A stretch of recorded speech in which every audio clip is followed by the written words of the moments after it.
आदाब। रामपुर की जौहर यूनिवर्सिटी में हमने छात्र नेताओं से भी बात की।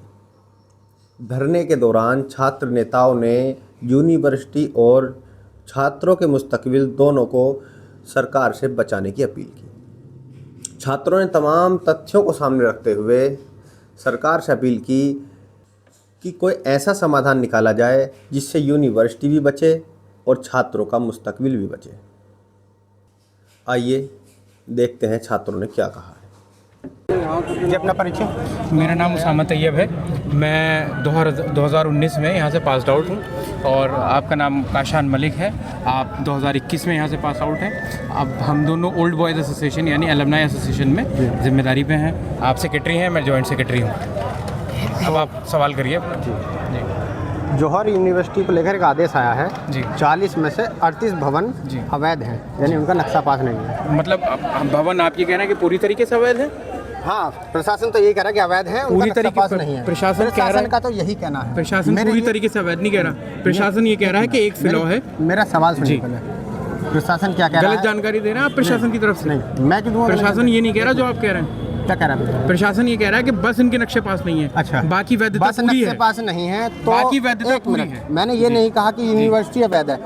प्रशासन ये कह रहा है कि 40 में से मैं कह रहा हूँ भवनों की आप वैधता बहस भी कर रहे पूरी हैं। है। आप बहस कर रहे हैं। पहले मेरी बात आप सुनिए। गलत जानकारी आप मत जब मैं दीजिए ना। सवाल पूछा आप जब भी तो उसका जवाब देंगे। मैं गलत जानकारी भी तो नहीं करने आप भाषण दे रहे हैं। आप भाषण दे रहे हैं। मैं गलत जानकारी नहीं जाने दूंगा ना। पहले मेरा सवाल तो सुनेंगे आप। मैंने नहीं कहा, मैं कह रहा हूँ, प्रशासन कह रहा है डिमोलिश उसी चीज़ को किया था, उसी किसी भी भवन को या किसी भी सड़क को, किसी भी रोड तभी डिमोलिश किया था जब वो अवैध घोषित कर दिया था।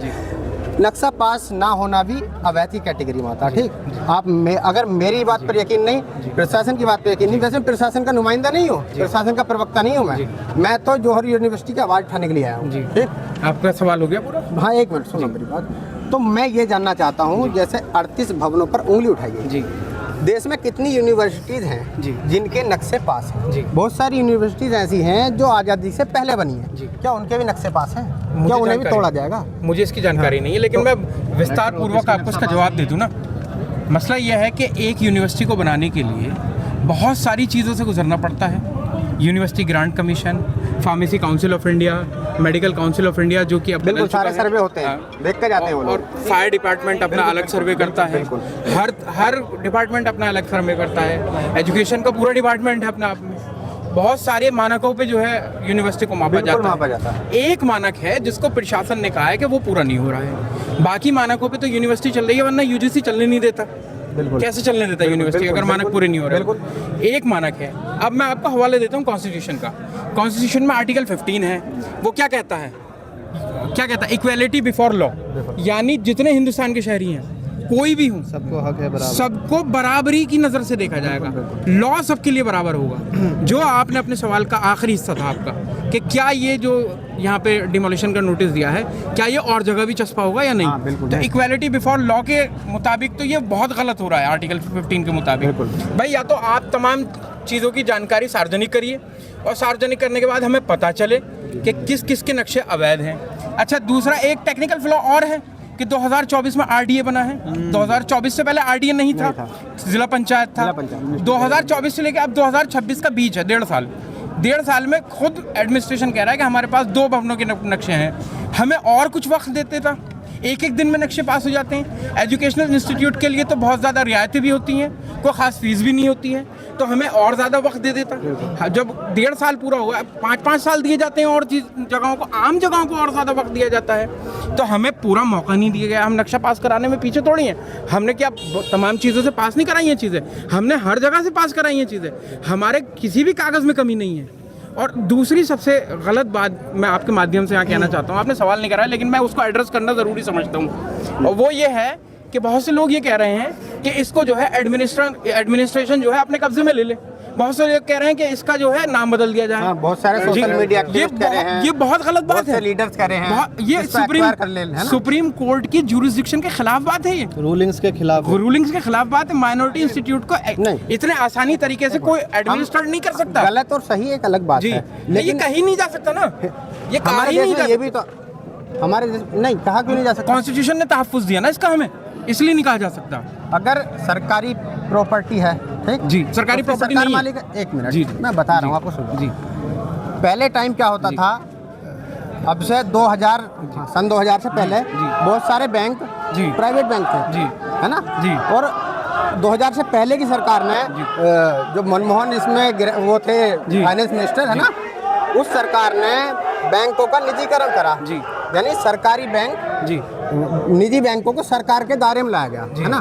तो लोग इसलिए ये बोल रहे हैं कि ये जो यूनिवर्सिटी है इसको गवर्नमेंट एक्वायर कर ले, जी। और ये जो है जिससे विधिवत छात्रों बात नहीं है। जिससे आपकी नज़र में विधिवत नहीं होगी, मेरी नज़र में नहीं होगी, लेकिन जो कह रहा है उसे भी तो अभिव्यक्ति है। नहीं, उसको नहीं होनी चाहिए, मैं कह रहा हूँ। वो उसका मंशा कुछ भी हो, मैं उसके मंशा पे सवाल नहीं उठा। देखिए, हमें वो चाहता होगा काशन, वो चाहता होगा कि यूनिवर्सिटी बच जाए, उसकी मंशा पे मेरा सवाल नहीं है। मैं ये कह रहा हूँ कि एक शख्स की अनथक मेहनत है, कम से कम इंसानियत की नज़र से हम देखें। बिल्कुल 2006 में तो ये इस्टेब्लिश हो गई, उसकी मेहनत और पुरानी है, उसकी 50 साल की मेहनत है। मतलब हम या तो ये अपने आप को कंसिडर करते हुए ये मान लें कि ना तो सर सैयद ने कोई मेहनत की है, ना मौलाना मोहम्मद अली जौहर ने कोई मेहनत की है, ना मोहतरम मदन मोहन मालवीय जी ने कोई मेहनत की है, तो हम क्या सबसे उनका कंट्रीब्यूशन छीनते फिरेंगे? तो कंट्रीब्यूशन तो नहीं छीना जाता ना। 50 साल पूरी जिंदगी लगा दी एक शख्स ने, अपनी अनथक मेहनत से एक बड़ा इंस्टीट्यूट बना दिया, अंडर प्रिविलेज बच्चों के हाथों में कलम दे दिया, तो अब उससे अलग करना ये तो समझ में आने वाली बात है कि बिल्कुल नहीं की जानी चाहिए। जी आप क्या कहना चाहेंगे? आपका नाम? मेरा नाम काशान मलिक है और मैं एलुमनाई एसोसिएशन का सेक्रेटरी हूँ यहाँ पे। और बहुत दिनों से देख रहा हूँ कि बच्चे यहाँ प्रोटेस्ट कर रहे हैं, उनका राइट है और अपने हक के लिए लड़ भी रहे हैं। मेरा सवाल सिर्फ इतना है कि इतने दिन हो गए प्रोटेस्ट में, बच्चे अपना हक मांग रहे हैं। एडमिनिस्ट्रेशन को, डिस्ट्रिक्ट एडमिनिस्ट्रेशन को क्या एक बार भी ऐसा एहसास हुआ कि वो बच्चों को आकर एक बार उनकी परेशानियों को पूछ ले? बिल्कुल। मेरा ये सवाल है। बिल्कुल। 5 दिन हो गए, 6ठा दिन आज आ गया, कोई भी एक, आप मुझे बताइए, कोई आया यहाँ पे?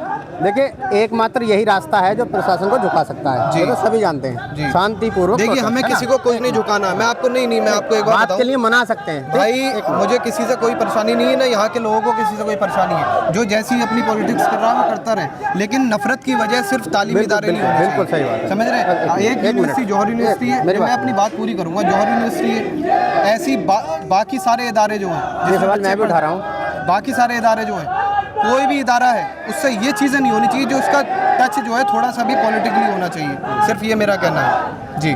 प्रशासन ने जब ये आदेश दिया जी कि इस यूनिवर्सिटी को डिमोलिश कर दिया जाए 15 दिन के अंदर, जी जी तो प्रशासन ने ये वैकल्पिक व्यवस्था नहीं की कि बच्चे जो इस यूनिवर्सिटी में बच्चे पढ़ रहे हैं जी उन्हें स्थानांतरित किया जाएगा कि यहीं पर उनके जो भी एडमिशन उन्होंने ले रखे जिस कोर्स में भी, उनको कोर्स को कंप्लीट होने तक कोई व्यवस्था करी जाएगी। हम ये क्यों माने कि कंप्लीट होने तक या नहीं होने तक? मेरी बात नहीं, सुनिए। आप सवाल ही गलत कर रहे हैं। पूरा सवाल सुन लीजिए। सवाल ही गलत है आपका। सवाल गलत है कि कंप्लीट होने तक हम मान ही क्यों रहे? हम निगेटिविटी में जाएंगे क्यों? आप नहीं जाएंगे, मैं तो सवाल कर रहा हूँ ना। आप करिए, आप जवाब देंगे ना। आप बिल्कुल जवाब देंगे। आपके जवाब को मैं रोकूंगा तो नहीं ना। बिल्कुल, जवाब में कोई कंजूसी नहीं होगी। प्रशासन ने मैं तो खुद बोल रहा हूँ, प्रशासन से ही तो सवाल है जी। कि प्रशासन ने ये व्यवस्था क्यों नहीं की कि इन बच्चों का होगा क्या, जो बच्चे इसमें पढ़ रहे हैं उनके भविष्य को लेकर क्या योजना थी? भाई, ये तो उन्हें पहले सोचना चाहिए ना कि अगर हम इस चीज़ का जो ऑर्डर जो है डिमोलिशन का जो ऑर्डर आया है 38 भवनों के लिए, तो ये उनको पहले से सोच के रखना चाहिए था कि अगर हम ऐसा कर रहे हैं तो उनका भविष्य कहाँ जाएगा, है वो कहाँ जाके पढ़ेंगे? बस 2-4 लोगों को बिठाल के रख दिया, यहाँ वो आ गए, वो काउंसलिंग करने के लिए आगे। बताइए, ये ठीक बात है? आप मुझे बताइए, मैं आपसे पूछ रहा हूँ, ये ठीक बात है कि दूसरे इदारों से उठ के जौहर यूनिवर्सिटी के बच्चों को वहाँ लेके जाएगा एडमिशन के लिए? मुझे बताइए आप। प्रशासन ने ये व्यवस्था भी तो नहीं की भैया। प्रशासन नहीं तो भेजा था उनको काउंसलिंग करने के लिए, या बगैर उनकी इजाज़त के लिए यहाँ का बैठ गए वो पिंडाल लगा के? प्रशासन का, आपके अनुसार प्रशासन का ये प्लान था आगे कि मैं फिर कहूँगा, हमें शासन से कोई परेशानी नहीं है, वो जैसा अपना चला रहे चलाएं, लेकिन हमारे तालीम इदारे को बख्श दें। सिर्फ इतना हमारा कहना है। बच्चों के साथ, उनके मुस्तकबिल के साथ खिलवाड़ ना करें। और मैं आपको एक बात और बताऊं, जौहर यूनिवर्सिटी से पढ़ के बच्चे, लोग कहते हैं ना कि जौहर यूनिवर्सिटी ने क्या दिया, जौहर यूनिवर्सिटी से पढ़ के बच्चे आज लंदन में और अपने अन्य कंट्रीज़ में, न्यूजीलैंड में, हैं, दुबई में अच्छी अच्छी पोस्टों पे हैं, यहाँ इंडिया में MNCs अच्छी अच्छी कंपनीज में हैं, इसरो में हैं, विधानसभा में जनरल सेक्रेटरीज की पोस्ट पर हैं। मैं अभी रामपुर आ रहा था, मैं पहली बार ज़िंदगी में रामपुर आया हूँ जी। मैं देख रहा था आजम खान ने काम तो काफ़ी करा है जी, आजम खान ने यहाँ की रोड बेहतर बनाई है, बिल्कुल किया, इसमें कोई शक नहीं। और जो सौंदर्यीकरण है वो भी काफ़ी अच्छा है, बिल्कुल, और ये यूनिवर्सिटी भी एक अच्छा काम किया उन्होंने बनवाया। जी। लेकिन मैं ये जानना चाहता हूँ कि क्या पॉलिटिकली प्रशासन भी, शायद प्रशासन को छोड़ भी दें तो पॉलिटिकली जो उनकी अपोजिट जो मेरे सत्ताधारी लोग हैं, सुनो मेरी, मैं जवाब दूंगा, मैं इसका जवाब दूसरे तरीके से दूंगा। देखिए, आपने जो सवाल किया है, जो आप मुझसे निकलवाने की कोशिश कर रहे हो, मैंने आपसे पहले कह दिया, ये नहीं, ये आप अपनी जो ज़बान है मेरे मुंह में मत डालिए आप, मैं ये इस बात का जवाब दूंगा। मैंने आपसे शुरू में पहले ही कह दिया कि प्रशासन से हमें कोई परेशानी नहीं है। प्रशासन का अगर, या शासन का कोई, माननीय आजम खान साहब से अगर कोई भी परेशानी है या कोई भी नफरत है तो आपने कर तो ली पूरी। भाई वो जेल में है, परेशानी है, और किसके लिए भुगत रहे हैं वो, हैं? हम उस चीज़ को नहीं कह रहे हैं, लेकिन यूनिवर्सिटी को निशाना क्यों बनाया जा रहा है? मैं भी यही जानना चाहता हूं। इनके अरमानों पे बुलडोजर क्यों चला रहे हैं आप? मैं भी यही जानना चाहता था कि आजम खान पे मुर्गी चोरी, बकरी चोरी, अंडा चोरी तक का भैया ये मुकदमा है, चीज़ उनसे पॉलिटिकली जो नेता लोग होंगे ना वो जवाब देंगे। हम पॉलिटिकली लोग ना हैं और ना हमें कोई इस तरीके की हमारी साजिश या कोशिश। मेरा अंतिम सवाल है आपसे, ये धरना प्रदर्शन किस दिशा में जा रहा है, इसका निष्कर्ष कब तक निकलने की उम्मीद है? भैया हम तो पॉजिटिविटी के साथ आए हैं। नहीं, अभी तक प्रशासनिक नुमाइंदा आपके पास आया नहीं है। प्रशासन बताएगा इस बात को, हम क्या जवाब दें? हमारा तो सिर्फ अभी तक कोई बात करने आया? अभी कोई नहीं आया। मैं वही तो आपसे कह रहा हूँ कि 5 दिन अगर ये बच्चे यहाँ बैठे हैं, 6 दिन, 6ठा दिन हो गया आज, किसी को अगर इतनी इनकी फिक्र होती, कोई तो आता, कोई मिनिस्टर आता, कोई अधिकारी आता, कोई तो आता यहाँ पे। चलिए यूनिवर्सिटी में मत जाइए, इन बच्चों से आके सवाल कर लीजिए, पूछ लीजिए कि भाई आप क्या परेशानी है आपके अंदर। वो उन्हें लाके पिंडाल में बिठाल दिया कि भाई काउंसलिंग हो रही है और आप जाइए, उठाइए बच्चों को, वहाँ से लाके यहाँ रख लीजिए। पहले अपनी तो सीटों का पहले बता दो कितनी है, हैं? अपनी सीटों का तो मैं खुद को मालूम नहीं है, यहाँ के बच्चे उठा के एडमिशन वहाँ लेके जाओगे आप, तो इसकी मंशा तो यही है ना कि इनको बर्बाद कर दो, तबाह कर दो, इनके फ्यूचर को, मुस्तकबिल को बिल्कुल जो है ज़मीन में घुसेड़ दो। बोल तो रहे हैं इतने दिनों से बच्चे, और क्या चाह रहे हैं? यही तो चाह रहे हैं कि हमारे इदारे से कोई इस चीज़ की वो नहीं होनी चाहिए, नफरत नहीं होनी चाहिए, ना हमारे भविष्य के साथ खिलवाड़ होना चाहिए। इसके असल में 2 पहलू हैं, एक लीगल पहलू है और एक हम इंतज़ार कर रहे हैं। तो एडमिनिस्ट्रेशन का जो लीगल पहलू है, एडमिनिस्ट्रेशन ज़रूर हमें उम्मीद है देख रहा होगा, और अभी तो जो हमारी यूनिवर्सिटी का पेंडिंग है हाई कोर्ट के अंदर, अभी तो मामला हमारा पेंडिंग है। एक दूसरी बात है, तो वो देख रहा होगा। हो सकता है एडमिनिस्ट्रेशन यूनिवर्सिटी का जो है डीएम साहब के पास, या जो स्टैंडर्ड ऑथराइजेशन है उसके पास गया हो।